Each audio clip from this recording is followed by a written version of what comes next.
Now it's time to press buttons and talk with Manky and ProZD. What's wrong with Edgeworth? The fuck is wrong with Edgeworth? What's wrong with that little bitch? What's wrong with this bitch? It looks like something unexpected just happened to him. Now then, Mr. Edgeworth, if you could please tell the court the results of the handwriting analysis on Miss Impact's suicide note. Yes, Your Honor. Unfortunately, we have discovered that this suicide note is a forgery. Oh shit, I was right? What? What was that, Mr. Wright? Of course. What do you mean, Mr. Edgeworth? This note was not written by Miss Impact herself. It is a fake. Oh shit, dog, that's fucking crazy. 3 personal pizzas. It's crazy how much pizza he ate. Oh god. Order. Mr. Edgeworth, would you care to explain what is going on? Never again, man. If this was not written by Miss Impact, then who wrote it? We would need more time to do a more detailed analysis, however. Too much to eat. It appears that the handwriting matches that of the victim, Mr. Juan Carita. Mr. Carita? Well. It looks like Ms. Impacts never left a suicide note after all. She never wrote anything about On Guard. It's kind of a brash assumption, just because this one is fake. Your Honor, even though this suicide note is indeed a fake, Mr. On Guard could not have known that, and so that facts remain unchanged. Okay, and that fact remains unchanged. Acting under the assumption that it was real, he had plotted to possess it. That does sound very plausible. But not grammatically. This theory that On Guard had no idea that the suicide note was fake, something seems a little wrong with it. Can we check our court record? Yes, we can.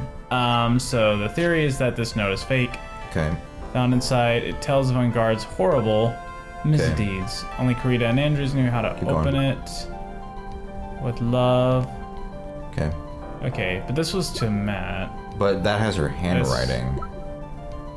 Maybe. Maybe. I mean, it has her signature on it. Yeah. So it's probably like she signed the note. So, yeah, I think that's probably it. Okay. Anyway, let's say yes. Okay. Present evidence. The defense believes that the theory the prosecution has stated contradicts testimony. I don't know if that contradicts testimony. If everything the prosecution has proven up to this point is true, then it's impossible for Mr. On Guard to have not known it was a fake. Let's see. Go to what are the 2 case files again? Oh yeah, it might be... I'll go back. Oh yeah, they're there. No. Was her suicide note hidden? No. Tinter Adrian Andrews... Wouldn't it be... Would it be because he knows her signature? Yeah, I mean, also, yeah, I think that would be it. Yeah, right? probably. Because it has her handwriting on it and her signature. I guess. We'll see. We'll try. Maybe... Well, no.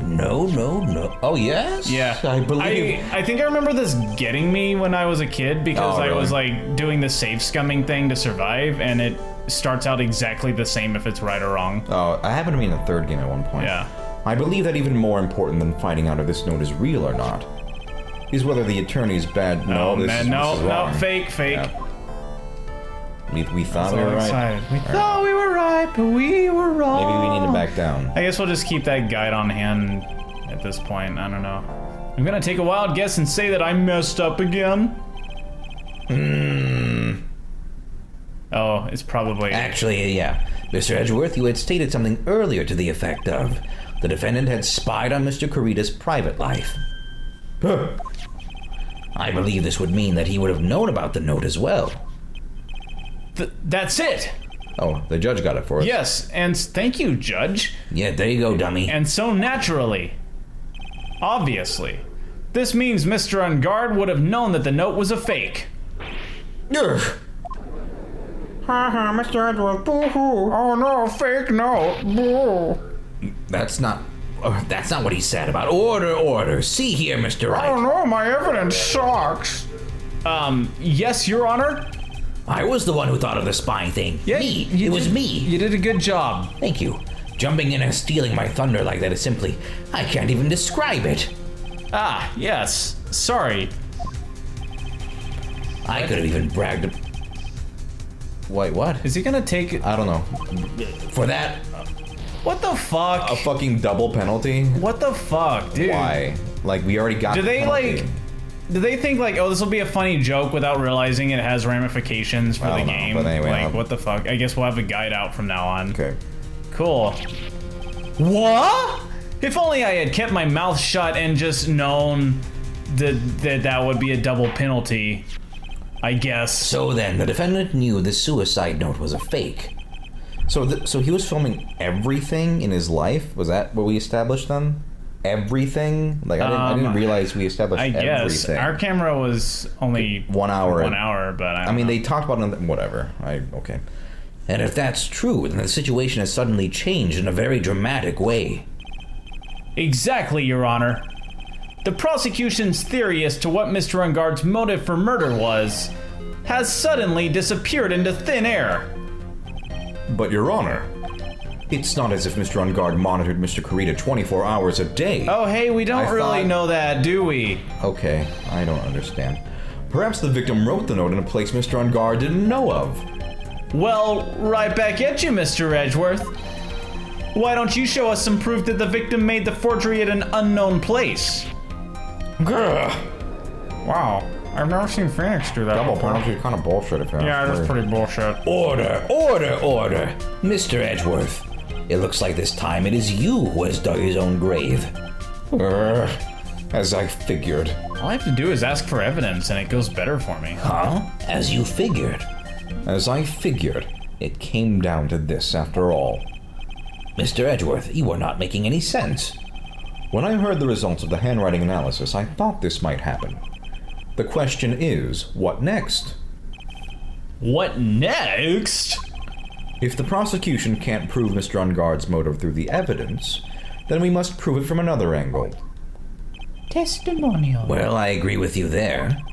Your Honor, the prosecution would like to call a witness to the stand at this time. Oh, well, that's fine. However, this witness is a little unusual. Edgeworth stuttering? This is not like him at all. I actually didn't. Unusual? Well, what sort of witness is this person, Mr. Edgeworth? This witness is one who is perfectly fit to answer once and for all the question of who was it that hired Shelley the Killer to commit murder? That's impossible. Who in the... No such person exists who can answer that question with such certainty. Yes, Mr. Edgeworth. Who is this witness? It's Yes, go on. Who is it? The man himself, Mr. Shelley the Killer. Oh, Mr. the Killer. Good guy. Wait, you... Wait! Shelley the Killer? The killer? Is the same guy as the Killer, or is this a stronger version? The Killer. You mean the killer? I mean the assassin? I don't want to think there's a stronger version out there. Yes, Your Honor. The original's tough as nails. He's coming here, to the witness stand. Well, yes, in a manner of speaking. I recognize that this is a very unusual circumstance, so I ask for your permission. Well, Mr. Wright? I don't know why my brother just texted me Mario Party. I don't... He just texted Mario Party? He just... Yeah, maybe okay. I tweeted about... I don't know. Mario Party. Yes? Mario Party? Is this all right with you? Do I have a choice here? I can't really do much else to drag this trial out.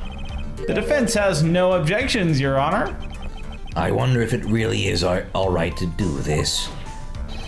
That's fine. Very well, then. The prosecution calls our witness to the stand. Edgeworth, is there no other way left to us? He just shows up in court. Edgeworth, what are we? Now then, witness. Your name and your, occupation, please. Very good, sir. My name is Shelley the Killer, and I'm a professional assassin. I say! That man's a radio. What is going on here? That man is a radio! A talking radio. Your Honor, he's not a radio. Like in the Brave Little Toaster. I suppose it's similar. I said this already. Oh. How can you remain so calm? And what is the meaning of this two-way radio? Actually, Your Honor, it was delivered to me just now, and it came with a condition. As long as we do not trace its source, Mr. De Killer will testify to this court. So, this must be what the urgent phone call he got earlier was about. Oh no, this will not do. I cannot allow this in my court. Just smashes it. With his gavel. First of all, we can't even be sure this is really Mr. De Killer himself. Witness, please present some sort of proof that you are in fact Shelley De Killer. I understand. Please wait a second. I'm so hungry. Maya! Maya! A voice! Mr. Wright, can you confirm anything from this? The defense has no objections to this person. We are satisfied. We're satisfied that this man is indeed Shelley De Killer. It looks like we have run into yet another unexpected turn of events. Well, it doesn't seem like we have too many choices under these circumstances, so... Now then, witness. There is one thing I would like to confirm before we speak of anything else. And what would that be? At the request of his client, you killed Mr. Juan Carita. Is this correct? It is as you say. I did indeed kill Mr. Carita. Gulp. Now that we have answered that, let's move on to the name of your client. Very well. This is all just a bad dream. Yes, that's it. A bad dream. Shelley De Killer. What is he going to say? About my client. About my client. There is something I must first state. To an assassin, nothing is more important than the trust between a client and himself.